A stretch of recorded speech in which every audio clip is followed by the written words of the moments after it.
자, 여러분 반갑습니다. 짱박사 경제학입니다. 정부가 돈을 푼다고 하면 왠지 경기가 막 살아날 것 같잖아요.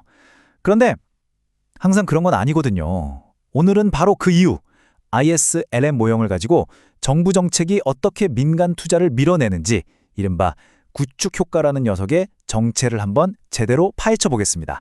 아주 중요한 내용이니까 집중해 주세요. 네, 접니다. 경제학 짱박사. 여러분의 경제학 공부 제가 든든하게 옆에서 도와드릴게요. 이 문제 딱 보기엔 좀 복잡해 보일 수 있는데 저랑 같이 하나하나 뜯어보면 별거 아닙니다. 시험장에서 자신감 뿜뿜 할 수 있게 만들어 드릴게요. 아마 많은 분들이 이 ISLM 개선 문제만 보면 하고 머리부터 아파오실 거예요. 그쵸? 괜찮습니다. 걱정 붙들어 매세요. 오늘 이 시간 딱 끝나고 나면 안개 속에 있던 것처럼 흐릿했던 게 아주 선명하게 보일 겁니다. 자, 그럼 진짜로 시작해 볼까요? 오늘 우리가 갈 길은 이렇습니다. 먼저 문제부터 샅샅이 뜯어보고요. 차근차근 첫 번째 균형점을 찾아낼 겁니다. 그리고 정부가 움직였을 때 새로운 균형이 어떻게 되는지 보고 마지막으로 오늘의 하이라이트죠. 승수 효과랑 구축 효과가 어떻게 싸우는지 그 뒷이야기까지 깊숙이 들어가 보겠습니다. 준비되셨죠? 좋습니다. 첫 번째 순서. 오늘 우리가 분석해야 할 A국 경제의 생김새, 즉 거시 경제 모형부터 한번 살펴보겠습니다. 자, 이게 바로 우리 손에 쥔 재료들입니다. 한번 보세요. 첫 번째 C는 소비, 그러니까 사람들이 돈을 어떻게 쓰는지 보여주는 식이고요. I는 투자, 기업들이 돈을 어디에 쓸지 결정하는 거죠.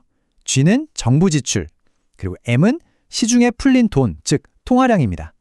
마지막으로 화폐 수요 함수까지, 그리고 아주 중요한 단서.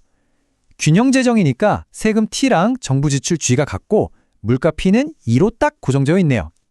이 재료들을 잘 요리해서 경제 전체의 모습을 그려볼 겁니다. 자, 그럼 이제 본격적으로 계산을 시작해봅시다. 첫 번째 미션은 뭐냐? 바로 이 경제의 출발점을 찾는 거예요. 그러려면 생산물 시장의 균형을 나타내는 IS 곡선, 그리고 화폐 시장의 균형을 보여주는 LM 곡선, 이 두 개를 먼저 구해야 합니다. 한번 해보죠. 먼저 IS 곡선부터 구해볼까요? IS 곡선은 생산물 시장의 균형, 즉 만들어낸 것 Y와 사려낸 것 C 플러스 I 플러스 G가 똑같아지는 지점들의 모임이죠. 자, Y는 C 플러스 I 플러스 G.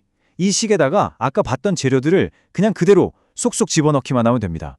C 자리에 소비함수, I 자리에 투자함수, G는 100, 그리고 T도 G랑 같으니까 100을 넣어주면 식이 이렇게 정리되죠. 이제 구했으니까 LM도 구해야죠. LM은 화폐 시장의 균형이에요. 아주 간단합니다. 시중에 풀려있는 돈의 양, 즉 실질 화폐 공급 M분의 P랑 사람들이 원하는 돈의 양, 실질 화폐 수요가 같다고 놓으면 끝! M은 1000, P는 2였으니까 1000 나누기 2는 500이죠. 그래서 500은 Y-100R 이라는 아주 깔끔한 LM 방정식이 나왔습니다. 자, 그럼 이제 다 됐습니다. 우리가 찾아낸 IS 곡선과 LM 곡선, 이 두 식을 연립방정식으로 풀면 짜잔! 드디어 이 경제의 첫 번째 균형점을 찾았습니다. 균형 이자율은 6%, 그리고 균형 국민소득은 1,100이네요. 이게 바로 이 나라 경제의 시작전입니다. 자, 이제부터가 진짜 이야기의 시작입니다. 평온하던 경제에 정부가 돌을 하나 던져요. 바로 정부 지출을 늘리기로 결정한 겁니다. 정부 지출 G를 100에서 150으로 50만큼 늘렸습니다. 이걸 바로 경제를 살리려는 확장적 재정정책이라고 하죠. 정부가 돈을 더 쓴다는 건 C 플러스 I 플러스 G에서 G가 커진다는 거니까 당연히 생산물 시장에 영향을 주겠죠. IS 곡선이 오른쪽으로 슝 하고 이동하게 됩니다. 그럼 새로운 IS 곡선이란 그대로인 LM 곡선을 가지고 다시 한번 연립방정식을 풀어보는 거예요. 그랬더니 새로운 균형점이 나왔습니다. 이자율은 7%, 국민소득은 1200. 자, 여기서 중요한 거. 소득도 늘었지만 뭐가 또 올랐죠? 맞아요. 이자율도 같이 올랐습니다. 이게 오늘의 핵심 포인트입니다. 근데 여기서 잠깐 이상한 점 없으세요? 정부가 돈을 50이나 더 썼는데 왜 국민소득은 겨우 100만 늘었을까요? 뭔가 손해본 느낌이죠? 바로 이 지점에서 우리가 오늘 꼭 알아야 할 두 거인, 승수효과와 구축 효과의 한판 승부가 벌어집니다. 자, 이 그래프를 보세요. 여기가 진짜 재밌는 부분이에요. 경제가 원래 A점에 있다가 정책이 바뀌고 나서 B점으로 이동했잖아요. 이 A에서 B로 가는 과정을 우리가 마치 탐정처럼 하나하나 분해해서 그 속을 들여다볼 겁니다. 먼저 A에서 C로 가는 움직임을 보세요. 이게 바로 승수 효과입니다. 만약에 이자율이 6%로 그대로였다면 정부가 쓴 돈 50이 뻥튀기 돼서 소득이 1,300까지 무려 200이나 늘었을 거예요. 와, 엄청나죠? 하지만 세상은 그렇게 호락호락하지 않습니다. 경제가 C점으로 가려고 하니까 이자율이 7%로 스멀스멀 올라가 버려요. 이자율이 오르면 기업들이 이자 비싸네, 투자 좀 줄여야겠다 하고 투자를 줄이게 되죠. 이게 바로 민간 투자를 밀어내는 구축 효과입니다. 그래서 소득이 1,300까지 못 가고 1,200으로 다시 쭉 미끄러져 내려온 거예요. C에서 B로의 이동, 이게 바로 구축 효과 때문에 100만큼 까먹은 겁니다. 그러니까 최종 결과는 이렇게 되는 거죠. 승수 효과로 200을 벌 뻔했는데 구축 효과 때문에 100을 손해봐서 결국 최종적으로는 100만 소득이 늘어난 셈입니다. 이해되시죠? 200 빼기 100은 100. 아주 간단하죠? 좋습니다. 그럼 여기서 한 단계만 더 깊이 들어가 볼까요? 이 골치 아픈 구축 효과가 어떨 때 더 심해질까요? 즉, 정부 정책의 약발이 더 안 받게 되는 경우는 언제일까요?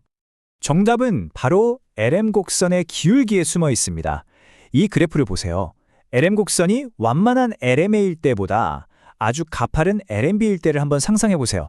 똑같이 IS 곡선을 움직여도 이자율은 확 치솟고 소득은 찔끔 늘어나죠. 네, 맞습니다. LM 곡선이 가파를수록 구축 효과는 더 강력해집니다. 정부 정책 효과가 팍팍 줄어드는 거죠. 그럼 LM 곡선은 언제 가팔라지느냐? 두 가지 경우입니다. 첫째, 소득이 늘 때 사람들이 돈을 더 많이 손에 쥐려고 할수록, 즉 K가 클수록, 그리고 둘째, 이자율이 오르락내리락 해도 난 상관없어, 그냥 현금 갖고 있을래 하는 사람이 많을수록, 즉 H가 작을수록 LM 곡선은 수직에 가깝게 아주 가팔라집니다.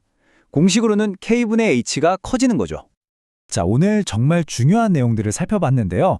마지막으로 핵심만 딱딱 짚어보고 여러분의 공부에 피가 되고 사료될 꿀팁을 드리면서 정리해볼까 합니다. 여러분, 경제학 공부하다 보면 가끔은 좀 어렵고 지칠 때도 있죠. 저도 다 압니다. 하지만 절대 포기하지 마세요. 오늘처럼 이렇게 문제 하나를 제대로 꿰뚫고 나면 그게 다 여러분의 실력이 되고 자신감이 되는 겁니다. 여러분은 충분히 해낼 수 있는 능력이 있어요. 정말입니다. 그런데 혼자 공부하다가 갑자기 막히거나 이건 왜 이렇지? 하고 궁금한 게 생기면 어떡하냐고요? 그럴 땐 고민하지 마시고 바로 여기 저희 네이버 카페 짱박사 경제학 스터디로 오시면 됩니다. 여기 오시면요, 수많은 기출문제는 물론이고 같이 으쌰으쌰 공부하는 다른 수험생들도 많이 있어요. 또 우리 능력 있고 세상 친절한 조교님들이 여러분 질문을 기다리고 있고요. 물론 저 경제학 짱박사도 항상 그곳에서 여러분을 기다리고 있을 겁니다. 오늘 정말 고생 많으셨습니다. 이 어려운 내용을 끝까지 따라오신 여러분 스스로에게 칭찬 한번 해주세요. 지금처럼만 꾸준히 하시면 됩니다. 저는 다음 시간에 더 알찬 내용으로 다시 돌아오겠습니다. 여러분, 화이팅!